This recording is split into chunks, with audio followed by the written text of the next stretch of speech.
എല്ലാവർക്കും ദീപ്താസ് കിച്ചൻ്റെ പുതിയൊരു വീഡിയോയിലേക്ക് സ്വാഗതം. ഇന്ന് നമുക്ക് ഫ്രൂട്ട്സും സേമിയൊക്കെ വെച്ചിട്ട് നല്ല ടേസ്റ്റോട് കൂടിയിട്ടുള്ളൊരു ഡെസേർട്ട് തയ്യാറാക്കാം. വാനില ഫ്ലേവറിൽ നല്ല ക്രീമി ആയിട്ടുള്ളൊരു ഡെസേർട്ടാണ്.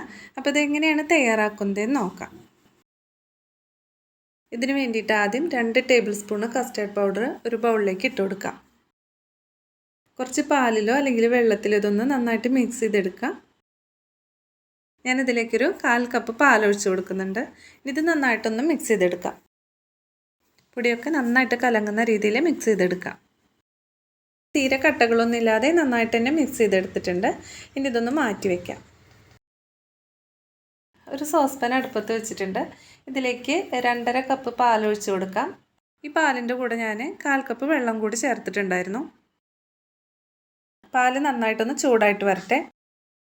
പാല് നന്നായി ചൂടായി വന്നിട്ടുണ്ട്. ഇനി ഇതിലേക്കൊരു 1/4 കപ്പ് സേമിയ ചേർത്ത് കൊടുക്കാം. റോസ്റ്റ് ചെയ്തെടുത്തിട്ടുള്ള സേമിയാണ് ഞാൻ ഇതിലേക്ക് ചേർത്ത് കൊടുക്കുന്നത്. നിങ്ങളുടെ കയ്യിലുള്ളത് റോസ്റ്റ് ചെയ്യാത്ത സേമിയാണെങ്കിൽ ചെറിയൊരു ഗോൾഡൻ കളർ വരുന്നവരൊന്ന് റോസ്റ്റ് ചെയ്തിട്ട് ചേർത്ത് കൊടുത്താൽ മതി.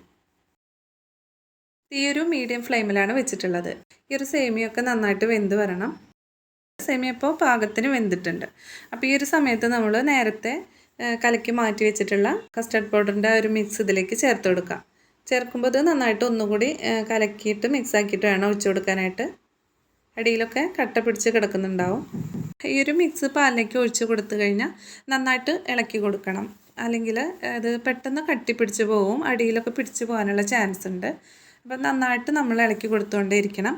തീ ഏറ്റവും ലോ ഫ്ലെയിമിൽ വെച്ചിട്ട് നമുക്കിതിലേക്ക് ആവശ്യത്തിനുള്ള പഞ്ചസാര ചേർത്ത് കൊടുക്കാം. 5 ടേബിൾ സ്പൂൺ പഞ്ചസാര ചേർക്കുന്നുണ്ട്. മധുരം കുറച്ചുകൂടി വേണമെന്നുള്ളവർക്ക് ഈ ഒരു സമയത്ത് നോക്കിയിട്ട് പാകത്തിന് ചേർത്ത് കൊടുക്കാം. നമ്മളിത് ഇളക്കി കൊടുക്കുമ്പോൾ തന്നെ ഇത് നന്നായിട്ട് കുറുകി വരുന്നത് കാണാം. 1-2 മിനിറ്റ് കൊണ്ട് തന്നെ കുറുകിയിട്ടൊന്ന് കട്ടിയായിട്ട് വരും. ഈ ഒരു പാകത്തിൽ മതി. ഇതിൻ്റെ ഫ്ലെയിം ഓഫ് ചെയ്ത് കൊടുക്കാം. ഇനി ഇത് തണുത്ത് കഴിയുമ്പോൾ കുറച്ചുകൂടി ഒന്ന് തിക്കായിട്ട് വരും. ഇതിലേക്കൊരു 1/4 ടീസ്പൂൺ വാനില എസൻസ് ചേർത്ത് കൊടുക്കുന്നുണ്ട്. ഇതൊന്ന് ചൂടാറാനായിട്ട് മാറ്റി വയ്ക്കാം. ഇതിപ്പോൾ നന്നായിട്ട് ചൂടാറിയിട്ടുണ്ട്. നേരത്തെക്കാളും കുറച്ചുകൂടി ഒന്ന് തിക്കായി വന്നിട്ടുണ്ട്. ഇനി നമുക്കിതൊരു പാത്രത്തിലേക്ക് മാറ്റിയിട്ട് ഫ്രിഡ്ജിൽ വെച്ചിട്ടൊന്ന് നന്നായിട്ട് തണുപ്പിച്ചെടുക്കാം. പെട്ടെന്ന് തണുത്ത് കിട്ടാൻ വേണ്ടിയിട്ട് ഞാനിത് ഒരു അലുമിനിയം ഫോയിൽ വെച്ച് മൂടിയിട്ട് ഫ്രീസറിൽ വെച്ചിട്ടാണ് തണുപ്പിച്ചെടുക്കുന്നത്. ഇത് ഞാൻ അരമണിക്കൂർ ഫ്രീസറിൽ വെച്ചിട്ടുണ്ടായിരുന്നു. നന്നായിട്ട് തണുത്തിട്ടുണ്ട്. ഇനി നമുക്കിതിലേക്ക് കട്ട് ചെയ്ത് വെച്ചിട്ടുള്ള ഫ്രൂട്ട്സൊക്കെ ചേർത്ത് കൊടുക്കാം. ഇതിലേക്ക് കട്ട് ചെയ്ത് വെച്ചിട്ടുള്ള മാങ്ങ ചേർത്ത് കൊടുക്കാം. ഇനി കറുത്ത മുന്തിരി ചേർത്ത് കൊടുക്കാം. ഇതെല്ലാം ഓരോരുത്തരുടെ ഇഷ്ടത്തിനനുസരിച്ചിട്ട് ചേർത്ത് കൊടുക്കാവുന്നതേ ഉള്ളൂ. ഞാനൊരു 1/4 കപ്പ് വീതമാണ് ചേർത്ത് കൊടുക്കുന്നത്. പിന്നെ പച്ച മുന്തിരി ചേർത്ത് കൊടുക്കുന്നുണ്ട്.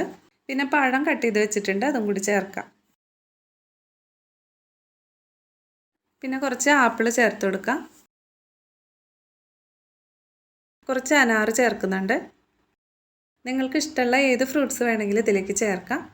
എല്ലാം കൂടിയിട്ട് നന്നായിട്ട് മിക്സ് ചെയ്തെടുക്കാം. അപ്പോൾ ഫ്രൂട്ട്സ് എല്ലാം ഞാൻ നേരത്തെ തന്നെ ഫ്രിഡ്ജിൽ വെച്ചിട്ട് തണുപ്പിച്ചെടുത്തിട്ടുണ്ടായിരുന്നു.